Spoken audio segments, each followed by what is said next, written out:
할렐루야.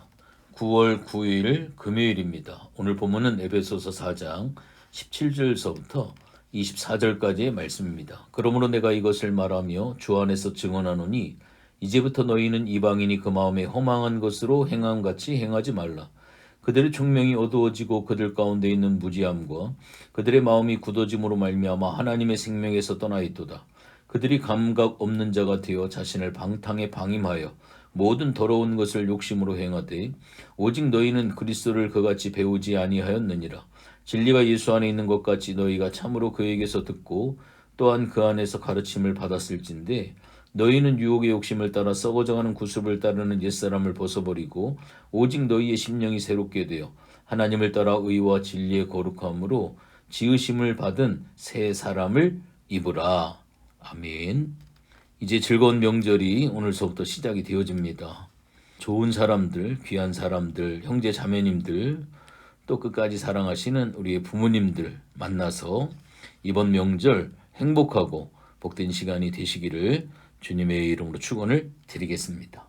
우선적으로 오늘 본문의 말씀 17절서부터 19절까지 말씀에 보면 하나님의 생명에서 떠난 사람들의 특징을 이야기를 하고 있고요. 특별히 17절에 보면 바울의 권면이 나와 있습니다. 허망한 일을 버릴 것을 이야기를 하고 있습니다. 허망한 일이라고 하는 것은 방향과 목표가 없다라고 하는 겁니다. 즉 하나님의 생명을 떠난 사람의 상태를 이야기를 하고 있는 겁니다. 현대 문화가 잘 살기 위한 수단과 방법은 개발하지만 왜 그렇게 살아야 하는지의 목표를 가르쳐주지 못하고 있습니다. 바울은 성도들에게 이방인의 허망한 것으로 행하지 말라라고 명합니다. 우리는 이방인들처럼 헛된 일과 우상을 섬기는 일과 그들의 영혼에 아무런 도움이 되지 못하고 그들의 기대를 기만하는 세상적인 것들에 관한 생각으로 살아서는 안 됩니다. 이는 하나님을 떠난 자들의 죄악된 삶의 모습을 가리킵니다. 그들은 마음이 하나님께서 계시지 않으므로 무지함과 완악함으로 행하며 하나님의 생명에서 떠나 있으므로 사망의 길로 행하게 되어집니다. 하나님께서는 저희의 완악함을 인하여 방탕과 죄악에 행하도록 방임하여 두십니다. 그러므로 그들은 하나님의 진노를 받을 수밖에 없습니다. 하나님께서는 그들의 행한 대로 보응하시기 위해 진노의 불을 예비하고 계심을 기억하셔야만 합니다. 특별히 18절에 보면 옛사람, 즉 이방인의 상태에 대해서 이야기를 하고 있습니다. 총명이 어두워지고 무지와 강박감이 그들을 지배하는데 이러한 모습은 하나님의 생명의 속성이 아님을 이야기를 하고 있습니다. 이방인의 특징은 마음이 굳어지고 허망한 삶을 살게 되어져 있습니다. 그들은 신령한 삶과는 무관한 사람들로서 어둠 속에서 목적 없이 방황하고 있습니다. 조금 전에도 말씀을 드린 것처럼 허망하다, 무익하다라는 단어 그대로 목적의 부재, 어떤 참된 목적에도 달성하지 못함을 의미하는데 목적이 부재하다라고 하는 것은 인생을 허망함으로 이끌어 결국에는 죄인의 비극은 마음이 굳어짐이다라고 이야기를 할 수가 있습니다. 이 모든 민감성을 상실한 것으로 예수님을 자기 삶의 주인으로 받아들이기를 거절한 사람의 마지막 상태를 보여주고 있습니다. 단순히 나쁜 사람은 자신의 죄를 숨기려 할 뿐이지만 영혼이 방탕한 사람은 자신의 욕망을 채우기 위해서 사람들에게 상처를 주고 무시하고 모욕하는 일에 개의치 않습니다. 여기에 쓰여진 굳어짐이라고 하는 단어는 원래 대리석보다도 더 굳은 돌을 말하는 단어에서 유래된 것으로 의학에서는 관절 속에 생겨 관절의 원활한 동작을 마비시키는 통풍석을 의미를 합니다. 이 단어는 너무 굳어져서 아무것도 느끼지 못하고 반응할 수 없는 상태를 가리킵니다. 이러한 면에서 죄는 인간의 양심을 무디게 만들어 범죄의 수치심을 마비시키는 무서운 능력을 지니고 있습니다. 그러므로 신앙인은 죄에 대한 감각을 상실하지 않도록 언제나 양심의 고삐를 늦추지 말고 죄에 대항하는 칼날이 무뎌지지 않도록 경성할 필요가 있습니다. 이어서 19절에 보면 무지와 마음이 굳어짐으로 인해 초래된 결과가 무엇인가를 보여주고 있는데요. 자신의 죄를 깨닫지 못하는 무감각한 상태로 하나님과 원수가 되고 하나님의 생명에서 떠나 있게 되어진다. 즉 마음의 영적인 긴장이 없는 사람들은 자기 욕망대로 충동대로 결과적으로 하나님의 생명에서 떠날 수밖에 없다라고 하는 것을 본문에서 잘 이야기를 하고 있습니다. 그들은 마음이 허망해서 인생의 목적을 발견하지 못하고 이 허망함으로 말미암아 인생의 진정한 의미를 알지 못하는 어두움의 상태에 빠집니다. 이 어두움은 그들에게 영적인 무지를 가져오고 마음을 굳게 하여 생각과 가치관이 삐뚤어지고 양심이 마비되어 버리게 합니다. 결과적으로 이것들은 하나님의 생명에서 분리되는 참혹한 결과를 초래합니다.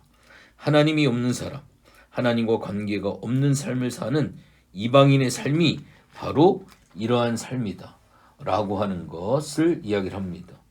또한 죄에 대한 무지와 양심의 무감각은 결과적으로 죽음으로 이를 수밖에 없음을 보여주고 있습니다. 이 영적인 감각이 없는 사람들은 하나님의 도에 대해서도 무감각하고요. 무질서할 수밖에 없음을 또한 오늘 성경에서 잘 이야기를 해주고 있습니다. 이어서 20절서부터 마지막 24절까지 말씀을 보면 새 사람을 입으라 라고 이렇게 이야기를 하고 있습니다. 우리는 영적인 죽음의 자리에서부터 예수 그리스도를 받아들이고 새 생명을 얻었습니다. 그러나 우리는 아직도 썩고 냄새나는 옷을 거칠고 있다는 사실을 잊지 말아야 하고 계속 새로운 사람으로 변화가 되어야 합니다. 변화되어 간다라고 하는 것은 지속적으로 옛사람에게 속한 것들을 버리는 작업이 계속 돼야 함을 의미를 합니다. 이것이 바로 성화의 사건으로 그리스도인이 거룩해져가는 체험입니다. 옛사람을 버리고 새 사람이 되는 성화는 하나님을 따라 하나님의 인격을 닮아가는 것으로 하나님의 인격의 초점은 의와 진리의 거룩함입니다. 따라서 하나님의 인격을 닮아 새 사람이 된다라고 하는 것은 의로운 사람이 되고 거룩한 사람이 되는 것을 이야기를 합니다. 의롭고 참되고 거룩한 사람이 되어간다라고 하는 것, 하나님의 인격을 내 속에서 이루어가는 삶을 계속 추구해 가야 된다라고 하는 것을 오늘 본문에서 오늘 잘 이야기를 하고 있습니다.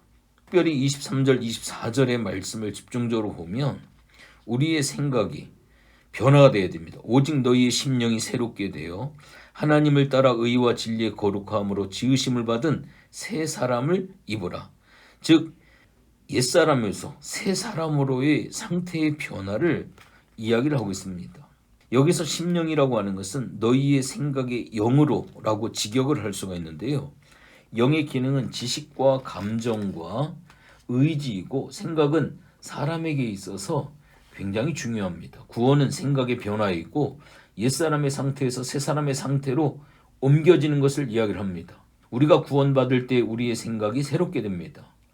계속성을 내포하는 새롭게 되어는 우리의 구원은 우리의 생각의 변화에서 시작이 되어지지만 그 생각의 변화는 일회성이 아니라 계속적으로 진행되어지는 것이다 라고 하는 것을 이야기를 합니다. 이브라라고 하는 말은 회개하고 돌이켜서 새 사람이 된다 라고 하는 그러한 뜻입니다.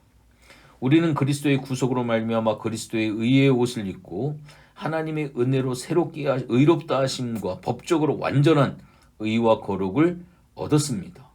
예수님은 우리의 의가 되십니다. 옛사람을 벗어버리고 새 사람을 입은 자들이 실제로 새 사람답게 살아가는 것이 바로 성화입니다. 그러나 분명한 것은 그 성화도 하나님의 은혜로 가능하다라고 하는 것을 분명히 기억하시기 바랍니다. 오늘 옛사람과 새 사람의 삶을 잘 구별할 수 있도록 오늘도 말씀을 드렸는데 특별히 추석 명절을 시작하는 오늘 특별히 이 아침에 이번 기회를 통하여 그리스도인으로서의 새로운 삶의 모습을 친척들과 친지들에게 부모님들에게 오늘도 잘 보여드릴 수 있는 복된 시간들 되어지시기를 주님의 이름으로 부탁을 드리겠습니다. 하나님 고맙고 감사를 드립니다. 추석 명절을 맞이합니다. 하나님께서 에베넷을 여기까지 하나님이 도우셨고 하나님이 인도하셨습니다. 임마누엘로 주님 우리와 함께 하심으로 우리가 세상 가운데 옛사람 가운데 머물지 아니하고 예수 안에서 구원받은 하나님의 새 사람으로 세워주심에 감사를 드립니다.